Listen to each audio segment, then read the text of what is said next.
Hey guys, I'm here in Cerritos, California, just south of Los Angeles, here at Fidelity Hearing Center with my friend Dr. David DeKriek. Good afternoon, Amit. It's great to have you here. Hey, I am so embarrassed that I didn't coordinate with you. We're wearing the same outfits. I think we got to go change. I don't know how that happened. I got to change too. All right, we'll be right back. All right, we are changed and, I like your jacket. I like your jacket and white shirt as well. Yeah. I think we did a very good job of changing out of our striped tights. But so once again, Dr. David DeKriek here at Fidelity Hearing Center in Cerritos, California. I wanted to spend some time talking to him about his practice. He has this beautiful private practice here. You'll see some videos here in just in a few minutes with the color theme and his sound booth and all this good stuff that he's got here. So thanks for doing this. Yeah. So tell us a little bit about your history, like your schooling and then into private practice. How'd you get into private practice? I learned about audiology when a friend of mine was working on his thesis for his master's degree, and he asked me if I'd be a subject for his thesis, and so I was, and I found it interesting.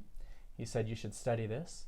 So I thought, well, that's dumb. I'm not going to study that, right? But I ended up studying it and went all the way through, got my master's, and then ultimately my doctorate. Shortly after that, I worked for him for a little bit and then opened my own office. So I opened this office in 2008. So we're about 12 years in now. Mm-hmm. And I like to think I'm successful. You have been. Actually, looking at this place, I was here for your grand opening, and you had, I mean, I couldn't believe how many people. There was no room to stand. I mean, you wouldn't say standing room only. People were out in the hallways, so you've definitely done something right. You're the president of the Optimist Club here locally? I am, yeah. That's the local service club is the Cerritos Optimist Club, and I'm the president this year. I've got 3 more days, and then the next guy gets sworn in, so I'm going to be fired. I'm looking forward to that. It's a lot of involvement. Starting your term as the pessimist? Maybe. Maybe. Or the pessimist, maybe. Okay. Yeah. So tell us about the growth of your practice. So you started off, in 2008. 2008. When I opened my office, 2008 was not a good year to open a practice. That was if you remember, that was the year the economy really tanked. Mm-hmm. And my office did too. I had a real hard time of keeping the doors open, but I did. Every week I had just enough to pay my staff and to pay my rent. Mm-hmm. And every Friday I just barely made it. But at that time I had a lot of free time and I didn't have a lot of money. So what I ended up doing was learning how to make my presence online. Good. So at least in my community, I probably had the greatest presence online for several years because I was the only one who was even really giving it a try. And so I started out with a website, and then I did, there was no Facebook really, but I had a website and I did pay-per-click ads. I got pretty good at that, and I did that myself for several years. Then I had another company manage that for me. Mm-hmm. But I was always kind of ahead of the curve on that, and that served me well because I stayed ahead of the curve, and people found me. And so to this day, I don't do any traditional marketing. Almost all of my marketing is just online advertising, pay-per-click, and I spend a lot less now than I used to. I was spending thousands a month. Now I'm spending hundreds. People still find me. And then, of course, word of mouth and referrals and things like that. Mm-hmm. Those are the best. So, yeah, absolutely. Referrals and, of course, private pay is always an important thing. But so one thing that I know that I've talked to you about in the past and you do very well with is third-party payers. And I know there's a lot of folks out there watching that are going to boo-hoo all over this. But what are your thoughts about third-party payers, and how have you been successful with it, and how can somebody who is interested in working with them make it work? Well, to say I've done very well with them, I think that's an overstatement. Good. I accept them, right? And I don't accept all of them. There are some that I hate. These things are so hard to drink out of. It's just a pain in the neck. Straw? Oh, thank God. Plastic straws. Thank you so much. Love them. So third-party payer. Lost my train of thought there. Third-party pay. I accept some of them, not all of them. There are some groups that I've just dropped because I hate working with them and the reimbursement is too low. I accept some of them. I do for workers' comp.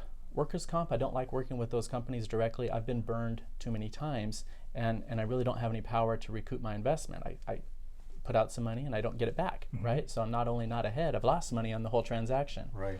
I like companies like True Hearing specifically. The reimbursement is relatively low, but the company's super easy to work with.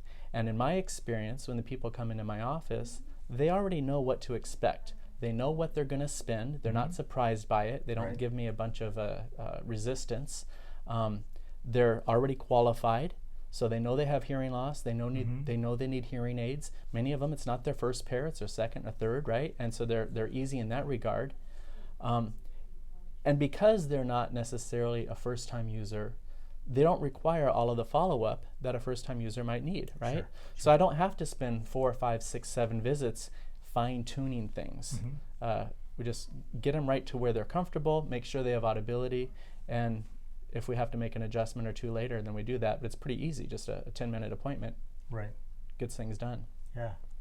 That's good. That's actually very interesting. I think a lot of people could learn from that, because I know we have a lot of discussions online about, should you work with third parties? Shouldn't you work with third parties? And I think it comes down to a cost per hour and how much time you're actually spending with the patient. So very valid points on, hey, you're not spending as much time with them.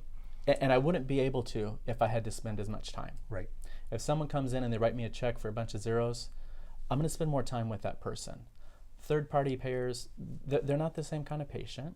They don't have the same kinds of expectations, and I don't get the same kind of reimbursement. So it's not the same business, but that business is real, and it's an important part of my business. Absolutely. So. How many zeros? Never enough. Never enough. Okay. So tell us 3 things. I know everyone knows you, but tell us 3 things that maybe we don't know about you. I think I'm pretty transparent. I think you are too. This might be a little stretch. Well, I was born just 2 miles from this office, not even that far probably, and I've never lived more than 2 miles from this office. You win the award. Yeah, and in fact, I live, I think, 3/4 of a mile away. So I could walk here every day if I wanted to. I choose to drive, but I don't have to. That's actually good for calorie cutting, though. If you're calorie burning, excuse me. I'm trying to. Work. Yeah. Good. What else? So you live, you're born in within 2 miles. I was born here, lived here. Don't want to go anywhere else. I hate to travel. Really? I think a lot of people love to travel. Not me. I have no interest in going anywhere. You're going somewhere next week. I'm going to the Odd Boss conference. So and that flight is not a good one. There's no direct flights from Cerritos, California to the Odd Boss conference. That's true. Even in your private jet. Not even. I don't have a private jet. You don't have a private jet. That's right. Not That's yet. right. Oh, not enough zeros. We got to sell more private hearing aids. Yes. Yes. Guys, you don't like to travel. What's the third one? The third one is my wife is Chinese from China, and my stepdaughter is also Chinese from China.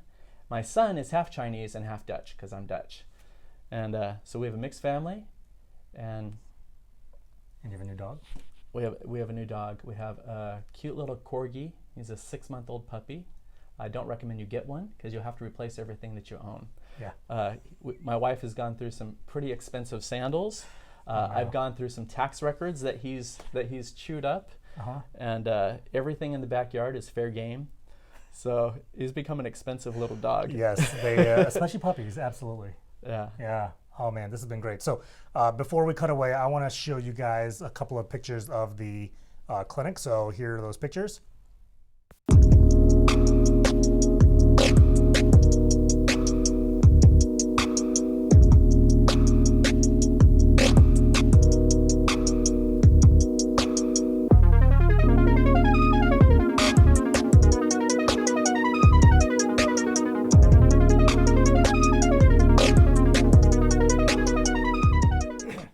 So thanks so much for doing this with me. You have a beautiful office here down in Cerritos, and thank you. Thanks, Amit. I'm glad you came.